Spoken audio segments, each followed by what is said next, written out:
Court చుట్టూ తిరిగే పరిస్థితి, మీ మనోభావాలు వాస్తవాలను కూడా చెప్పలేని దుస్థితి మీరు అనుభవించారు.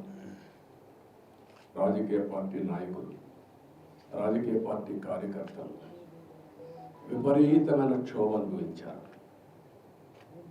సాటర్డే వస్తే ఎక్కడ ప్రొక్లేన్ వస్తుందో, లేకపోతే ఎక్కడ 41 కేసులు పెట్టి అరెస్ట్ చేసేస్తారని అందరూ భయపడిన రోజులు, నిద్ర లేని రోజులు.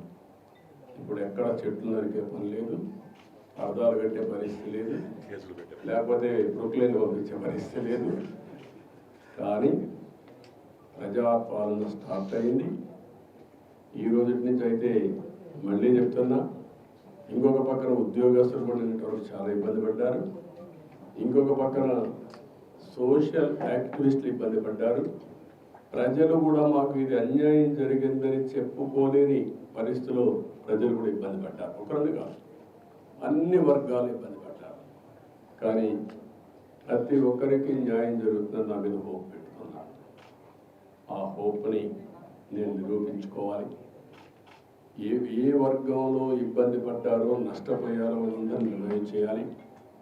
ఈ వెంకటేశ్వర స్వామిని కోరుకుంటున్నా, తద్వారా రాష్ట్రంలో ఉండే ప్రజలు ప్రతి ఒక్కరికి విజ్ఞప్తి చేస్తున్నా, ఇది ప్రారంభం మాత్రం.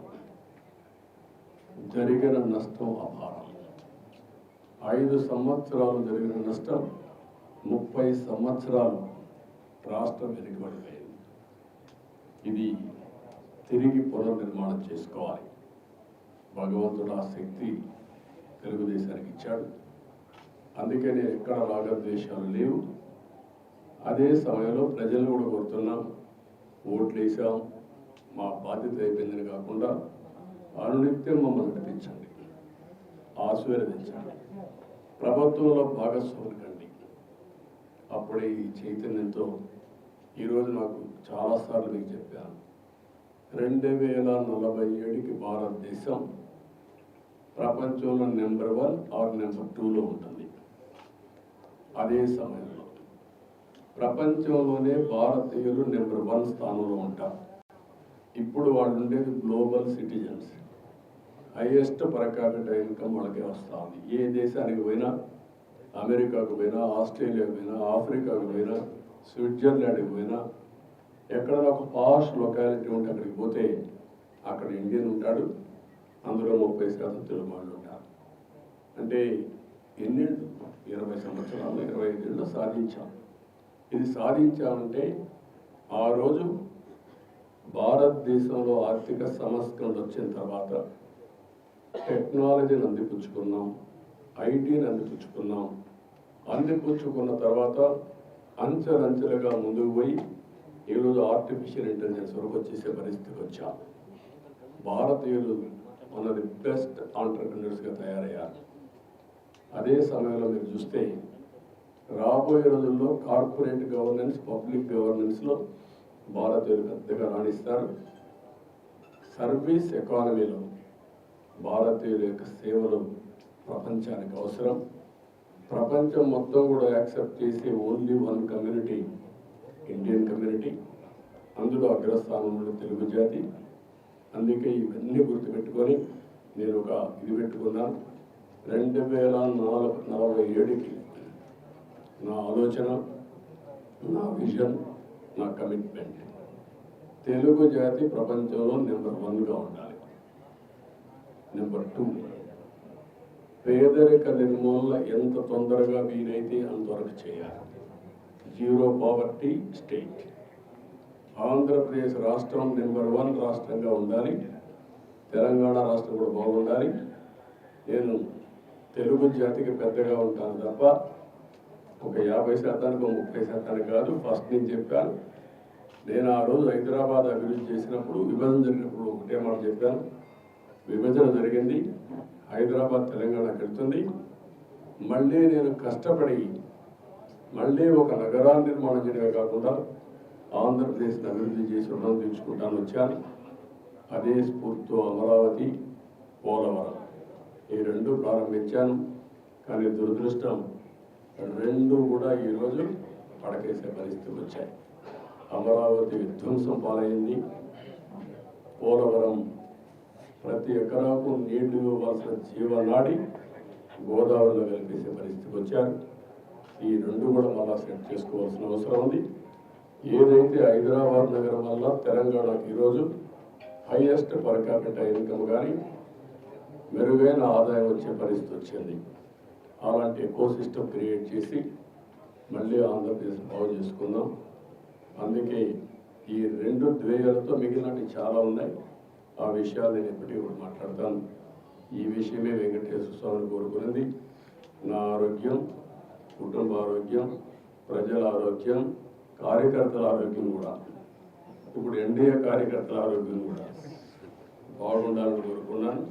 నా సెక్యూరిటీ, మా కుటుంబ సెక్యూరిటీ, కార్యకర్తల సెక్యూరిటీ, ప్రజల సెక్యూరిటీ బాగుండాలని కోరుకున్నాను.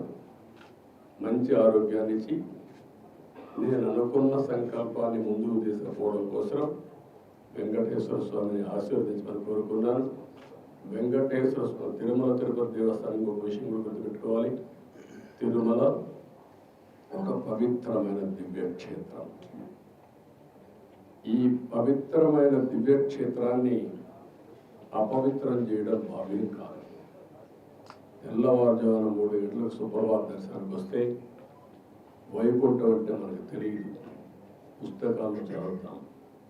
వైకుంఠానికి పోవాలని కోరుకుంటాం చనిపోయిన తర్వాత. ఆ సమయంలో ఇక్కడికి వచ్చి వెంకటేశ్వర స్వామి దర్శనం చేసుకుంటే వైకుంఠంలో ఉన్న అనుభూతి కలుగుతుంది. నేను ఎన్నోసార్లు ఫీల్ అయ్యాను, ఇప్పుడు కూడా ఫీల్ అవుతున్నాను. అందుకే నేను ఇక్కడికి వచ్చినప్పుడు అన్ని విషయాలు మర్చిపోయి ఒక పవిత్రమైన భావంతో పోవాలి. ఒకే స్లోగన్ ఉండాలి. ఏడుకొండలవాడ వెంకటరమణ గోవింద గోవింద తప్ప, ఓం నమో వెంకటేశాయ తప్ప వేరే స్లోగనే ఉండకూడదు, వేరే వ్యక్తి జ్ఞాపకం రాకూడదు. ఆ పేరుతోనే మొత్తం ప్రక్షాళన చేస్తాం. మళ్ళీ భారతదేశం కాకుండా ప్రపంచం మొత్తం అభినందించే విధంగా ఈ టీటీడీని తీర్చిదిద్దామని తెలియజేసుకుంటూ, మరొకసారి మీ సమస్యలు మళ్ళా సమయం వస్తుంది, నేను ఎప్పటికీ కూడా మాట్లాడతా అన్ని విషయాలు. ఎందుకంటే మళ్ళా నేను లైన్ కూడా క్యాచ్ చేస్తుంది. Just a couple of questions. Sir, ప్రక్షాళన టీటీడీ నుంచి ప్రారంభమవుతుంది. టీడీపీ గవర్నమెంట్ వచ్చింది స్టేట్ లో, బట్ టీటీడీలో కనిష్ట the chairman has resigned, board has resigned, EO has gone on leave. Can we expect a rejig of complete TTD? No, what I am saying is only one day. Now matter is moving. Yesterday నేను sharing ఏం చేశాను. వెంకటేశ్వర స్వామిని దర్శనం చేసుకున్న తర్వాత ఆయన ఆశీస్సులతో పని ప్రారంభించాలనుకున్నాను. వచ్చాను, ఆ సంకల్పం ఇక్కడ చెప్పాను. ఇక్కడి నుంచి ఎక్కడ ఏ విధంగా పనులు చేస్తాం మీరే చూస్తారు.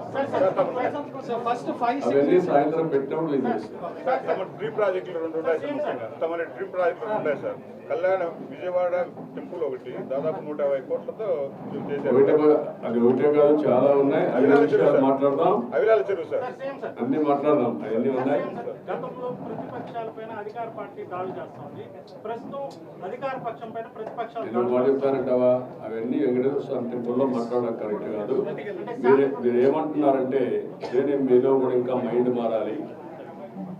కొంతమంది దొంగలే దొంగ దొంగ అనేసి అటెన్షన్ డైవర్ట్ చేయాలి.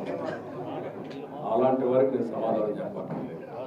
పరిపాలన అంటే ఏంటంటే చేసి చూపించిన వాడిని, ముఠా నాయకులను చేసిన వాడిని, సంఘ విద్రోహ శక్తులను చేసిన వాడిని, రౌడీ అనేవాడు లేకుండా చేసిన వాడిని, కమ్యూనల్ వైలెన్స్ కంట్రోల్ చేశాను, తీవ్రవాదం మీద పోరాడితే నేనే ప్రాణానికి ఇచ్చుకున్నాను.